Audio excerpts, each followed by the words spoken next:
Bueno, seguimos. Ahora sí, ¿cómo nos vamos a decidir? Vamos a profundizar en esto que les fui anticipando de alguna forma en el videíto anterior. ¿Cómo seguimos? ¿Cuál elegimos? Bueno, primera cuestión es que tenemos que partir sí o sí de la evaluación para saber qué habilidades tenemos que trabajar, ¿sí? Entonces, la decisión terapéutica se va a centrar en las habilidades del paciente, en las que están descendidas, ¿no? Por supuesto, y sus dificultades. Vamos a considerar cuáles habilidades no están descendidas, porque no todas van a estar descendidas, lógicamente. Vamos a basarnos en la evidencia científica y vamos a basarnos también en el criterio clínico, que es quizás lo más abstracto, es lo más abstracto de alguna forma porque es casi que un acto de fe, ustedes tienen que creerme, o hay que creer en el criterio clínico de cada una. Importante, esto que lo dijimos, si el paciente tiene, tiene afectados menos de tres sonidos del habla, vamos a elegir un enfoque fonético. Eso nos decía Hodgson en el 2011, coincido, pero le agrego que además de elegir, optar por el enfoque fonético, lo que vamos a hacer es incluir, ¿sí?, la evaluación de las habilidades de conciencia fonológica si el paciente es un niño preescolar, ¿sí? Siempre evalúen conciencia fonológica, se van a sorprender. Y si es más grande y presenta dificultades en la alfabetización, también. Obviamente que si presenta también dificultades en la alfabetización, vamos a evaluar el lenguaje también, ¿no? Pero acá nos estamos enfocando especialmente en la intervención fonológica, ¿sí? Entonces, si hay menos de tres sonidos afectados, vamos a trabajar la adquisición de esos fonemas, vamos a evaluar conciencia fonológica, siempre. A ver, si es un nene de más de 8 años y lee y escribe sin problemas, no vamos a evaluar conciencia fonológica, se supone que ya lo afianzó. Pero si es más chiquito, siempre, y si no, y si hay dificultades en la alfabetización, siempre también. A ver, ¿por qué vamos a decidirnos por esta por qué esta elección y esta forma de trabajar? A partir de todos los enfoques de la terapia fonológica, los autores encuentran algo que yo también veía en la clínica, y es que em, los más chiquititos y los que tenían la conciencia, perdón, la inteligibilidad del habla muy afectada, con esto de directamente hacer contrastes, no avanzaban rápidamente, ¿sí? No tan rápidamente como yo esperaba o como me decían en la bibliografía que iban a avanzar, ¿sí? Y se observaban importantísimas dificultades en reconocer las diferencias entre los fonemas presentados, ¿sí? Es como que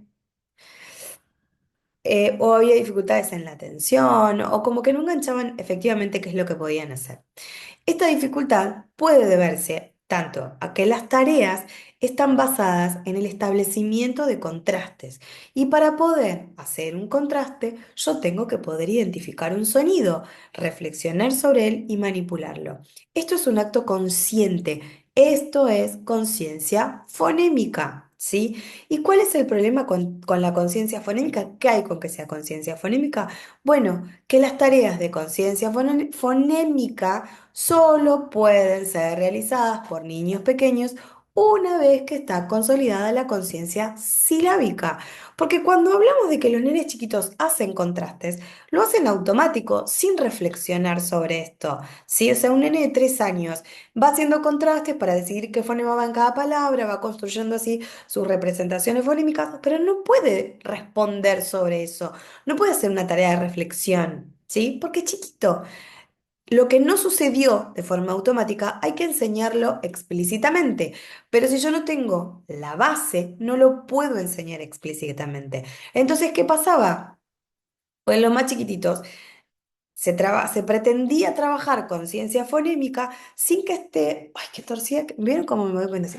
Sin que esté consolidada la conciencia silábica. Entonces, en el desarrollo típico pasa eso, en patología, imagínense, ¿sí? Tengo que seguir el orden de progresión de lo que sucede en el desarrollo típico y también tengo que considerar las habilidades de atención auditiva que también son recontra mil importantes para todo esto, ¿sí? Entonces, si hay menos de tres fonemas afectados, ¿qué voy a hacer? Voy a incorporar los fonemas y voy a chequear la conciencia fonológica. Y si hay más de tres, También voy a chequear la conciencia fonológica. O sea, si hay más de tres, ya es bien un perfil fonológico. Seguramente esos sean procesos fonológicos. Entonces, ¿qué pasa con la conciencia fonológica? Puede segmentar en sílabas las palabras, puede contar cuántas sílabas tiene cada palabra, puede identificar la presencia de fonemas que sí usa en una determinada sílaba. Es decir, si yo no puedo reconocer en una sílaba de una palabra un fonema que uso cuando hablo, menos voy a poder reconocer un fonema que no uso, que no detecto, ¿sí? En sílaba. Entonces, imagínense, siempre es más fácil reconocer las cosas en sílabas que en palabras. A veces, trabajar la conciencia silábica lleva muy poco tiempo y los chicos pin, pin, pin, pin, y ahí ya paso a los contrastes. Pero no puedo saltármelo. ¿En qué momento del tratamiento voy a meter la incorporación de fonemas? Bueno, eso sí es a ojo. No sé, yo no tengo un algoritmo para eso. Cuando están muy ausentes y demás,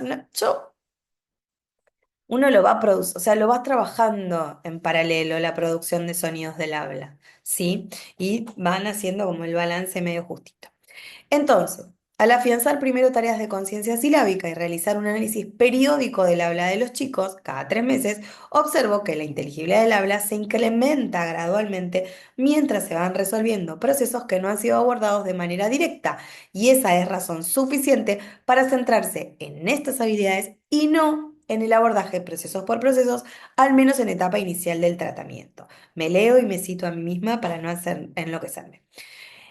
También Clark ya nos decía en el 78 que un aumento de la conciencia fonológica aumenta el desarrollo fonológico en los nenes chiquitos. Esto es re importante para tenerlo en cuenta. Entonces, vayan a conciencia fonológica, afiáncenla y después nos metemos en conciencia fonémica, en contrastes, en procesos.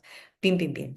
Y en el medio, si hacen falta producción de fonemas, de repente si el paciente no tiene ningún fonema fricativo, bueno, lo iré trabajando cuando son más chiquitos, sí, lo voy trabajando por imitación mientras voy desarrollando lo demás. ¿Sí? Un nene que habla todo con la T, además de trabajar conciencia fonológica, silábica, voy a tener que trabajar la producción de fricativos, obviamente.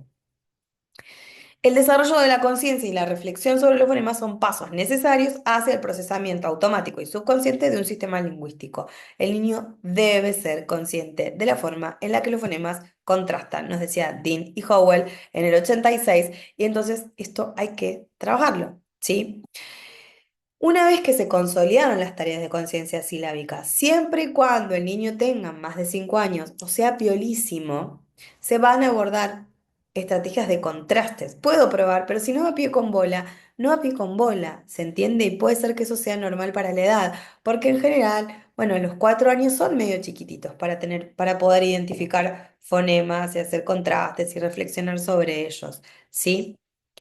Em, Cuando yo voy a hacer los contrastes y resolver los procesos, sí voy a basarme en los procesos que más aparecen, oclusivización, indiferenciación LD, lo que fuera, ¿sí? Y ahí elijo las tareas que quiero.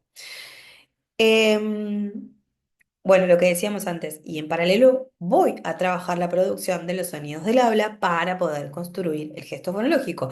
Nosotros acá lo vamos a ir separando en los videos para que no sea una gran mezcolanza y poder abrir y poder ir haciendo como el arbolito. Después, cuando veamos los casos clínicos, vamos a ver que esto como que lo vamos mechando a lo largo del tratamiento. Por ahí si es un chico solo con una dificultad fonológica, mitad del tratamiento va a la producción y la otra mitad del tratamiento va a la expresión, a la conciencia. Y si tiene además un trastorno del lenguaje, bueno, hay que ir balanceando, ¿sí?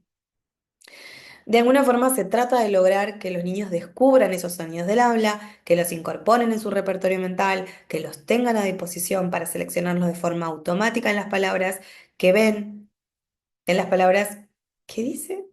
En las palabras que van, ¿no? Yo qué dice no dice bien. Yo qué leo. Es la pregunta. ¿Qué leo?